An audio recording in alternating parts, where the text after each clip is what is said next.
आखिरी प्रयास की कहानी। एक समय की बात है, एक राज्य में एक प्रतापी राजा राज करता था। एक दिन उसके दरबार में एक विदेशी आदमी आया और उसने राजा को एक सुंदर पत्थर उपहार स्वरूप प्रदान किया। राजा वो पत्थर देख बहुत प्रसन्न हुआ। उसने उस पत्थर से भगवान विष्णु की प्रतिमा का निर्माण कर उसे राज्य के मंदिर में स्थापित करने का निर्णय लिया और प्रतिमा निर्माण का कार्य राज्य के महामंत्री को सौंप दिया।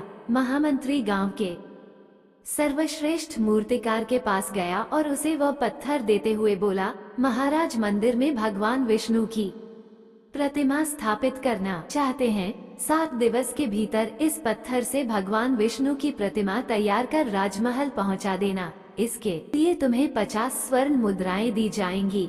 50 स्वर्ण मुद्राओं की बात सुनकर मूर्तिकार खुश हो गया और महामंत्री के जाने के उपरांत प्रतिमा का निर्माण कार्य प्रारंभ करने के उद्देश्य से अपने औजार निकाल लिए। अपने औजारों में से उसने एक हथौड़ा लिया और पत्थर तोड़ने के लिए उस पर हथौड़े से वार करने लगा, किंतु पत्थर जस का तस रहा। मूर्तिकार ने हथौड़े के कई वार पत्थर पर किए, किंतु पत्थर नहीं टूटा। 50 बार प्रयास करने के उपरांत मूर्तिकार ने अंतिम बार प्रयास करने के उद्देश्य से हथौड़ा उठाया, किंतु ये सोचकर हथौड़े पर प्रहार करने के पूर्व ही उसने हाथ खींच लिया कि जब 50 बार वार करने से पत्थर नहीं टूटा तो अब क्या टूटेगा। वो पत्थर लेकर वापस महामंत्री के पास गया और उसे ये कह वापस कराया कि इस पत्थर को तोड़ना नामुमकिन है, इसलिए इससे भगवान विष्णु की प्रतिमा नहीं बन सकती।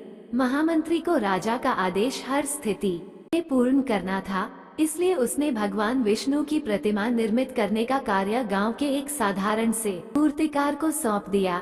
पत्थर लेकर मूर्तिकार ने महामंत्री के सामने ही उस पर हथौड़े से प्रहार किया और वह पत्थर एक बार में ही टूट गया।